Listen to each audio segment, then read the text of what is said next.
Welcome to SR టీవీ7 news. Annamayya జిల్లా లక్కిరెడ్డిపల్లి మండలం మహిళా శిశు సంక్షేమ శాఖ ఆధ్వర్యంలో కిషోరీ వికాసం కార్యక్రమంలో భాగంగా మండల స్థాయి శిక్షకులకు ఒకరోజు శిక్షణ నిర్వహించారు. ఈ సందర్భంగా సిడిపిఓ పద్మావతి మాట్లాడుతూ రాష్ట్రంలో బాల్య వివాహాల నియంత్రణే లక్ష్యంగా ప్రభుత్వం కిషోరీ వికాసం అనే కార్యక్రమం చేపట్టడం జరిగిందని, చిన్న వయసులోనే వివాహం చేసుకోవడం వలన శారీరక మానసిక సమస్యలు ఏర్పడతాయని, బాల్య వివాహాల నియంత్రణకు అవగాహనగా శిక్షణ తరగతులు నిర్వహిస్తున్నామని అన్నారు. దక్షిణ భారతదేశంలోనే ఆంధ్రప్రదేశ్ రాష్ట్రం బాల్య వివాహాలు జరగడంలో 2వ స్థానంలో ఉందని, ఈ ప్రోగ్రాంలో 7 శాఖల అధికారులు పాల్గొని కార్యాచరణ రూపొందించి కమిటీల ఏర్పాటు చేసి అవగాహన కార్యక్రమాలు నిర్వహిస్తారని అన్నారు. అదనపు సమాచారం వీడియో రూపంగా తెలియపరచడమైనది. కార్యక్రమంలో సిడిపిఓ పద్మావతి, సూపర్వైజర్లు ధార్బి, తులసమ్మ, పద్మజ తదితరులు పాల్గొన్నారు.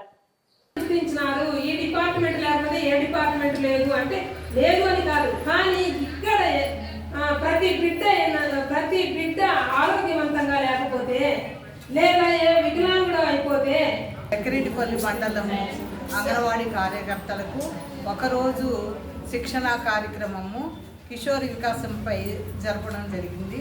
ఈ కార్యక్రమంలో కిషోరీ బాలికలు 11 to 18 years పిల్లల్ని కిషోరి సమూహాలుగా ఏర్పాటు చేయడం గురించి, బడి బయట పిల్లలకు ఒక సమూహము, బడిలో చదువుతున్న పిల్లలకు ఒక సమూహం ఏర్పాటు చేసి వాళ్లకు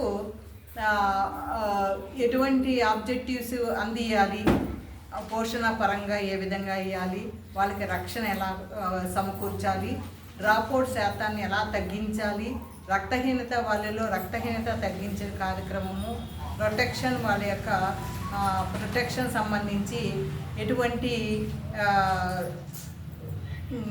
చర్యలు చేపట్టాలి, అదేవిధంగా ఈ గ్రూపులు తయారు చేయడానికి స్కూల్ టీచర్లు మరియు తల్లిదండ్రులు కూడా సహకారంతో వాళ్ళు డ్రాప్అవుట్ కాకుండా వాళ్ళ విద్యను ప్రోత్సహించడంలోనూ స్కిల్ డెవలప్మెంట్, డ్రాప్అవుట్స్ పిల్లలకి స్కిల్ డెవలప్మెంట్స్ను గుర్తించి వాళ్ళు ఏ దాంట్లో శిక్షణ నైపుణ్యాలు పెంపొందించాలో వాటిని గుర్తించడము, తర్వాత వాళ్ళల్లో ట్రాఫికింగ్, అక్రమ రవాణా జరగకుండా, తర్వాత మోసపోకుండా ఉద్యోగాలు, చదువు అని చెప్పి, తర్వాత వివిధ రకాలైన వ్యామోహాలకు గురి కాకుండా, వివక్షతకు తల్లిదండ్రుల పెంపకంలో కానీ ఆ ఊరిలో సమాజంలో కానీ వాళ్ళకి వివక్షత, లింగభేద వివక్షత లేకుండా ఎలాగ వాళ్ళని రక్షించుకోవాలి, సెల్ఫ్ డిఫెన్స్ పైన మరియు వాళ్ళలో యోగా, ఇతర నైపుణ్యాలు కూడా పెంపొందించడంలో మేము ఈ కార్యక్రమము ఏర్పాటు చేయడం జరిగింది.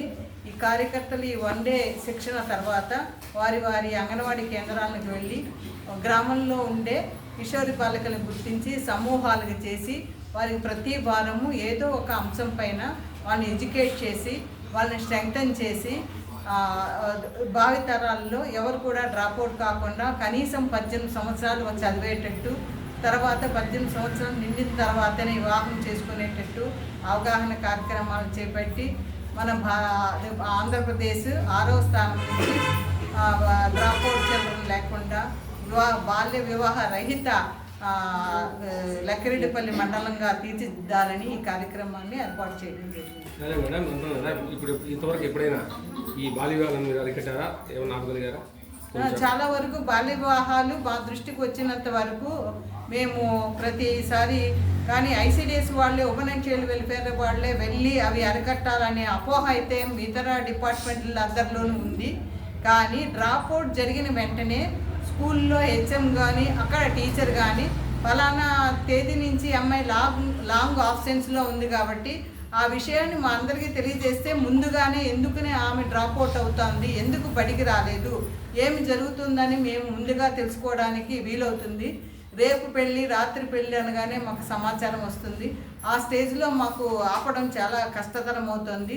దీంట్లో రెవెన్యూ శాఖ వారి యొక్క పాత్ర, పోలీస్ శాఖ వారి పాత్ర, ఎడ్యుకేషన్ డిపార్ట్మెంట్ పాత్ర ఉన్నప్పటికీ ఓన్లీ అంగన్వాడీ వర్కరే చెప్పాలి సమాచారం, ఐసిడిఎస్ వాళ్ళే ఆపాలి అని మా మీద ఎక్కువ బర్డెన్ పెట్టడం వల్ల ఈ శిశు సంక్షేమం అంటే పోషణ మరియు వాళ్ళకి ప్రీ స్కూల్ ఎడ్యుకేషన్ చెప్పే దాంట్లో మేము కొంచెం చాలా వరకు కృషి చేయగలం. కానీ అందరి డిపార్ట్మెంట్ సహకారంతో అయితే మేము సక్సెస్ఫుల్గా బాల్య వివాహాన్ని ఆపగడానికి మా వంతు ప్రయత్నం అయితే 100% అందిస్తున్నామండి.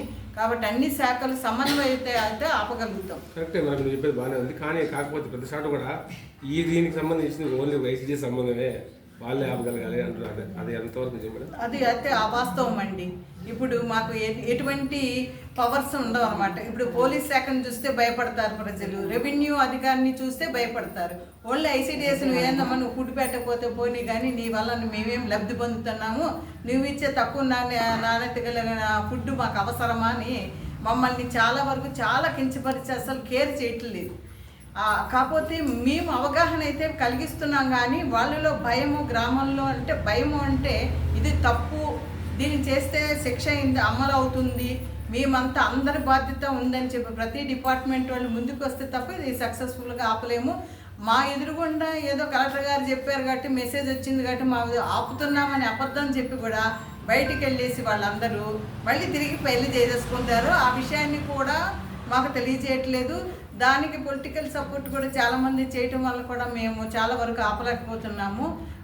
న్యూట్రిషన్ పరంగా, అవేర్నెస్ పరంగా అయితే మా ఐసీడీఎస్ తరఫున, డిపార్ట్మెంట్ తరఫున మేము 100% చేస్తున్నాము.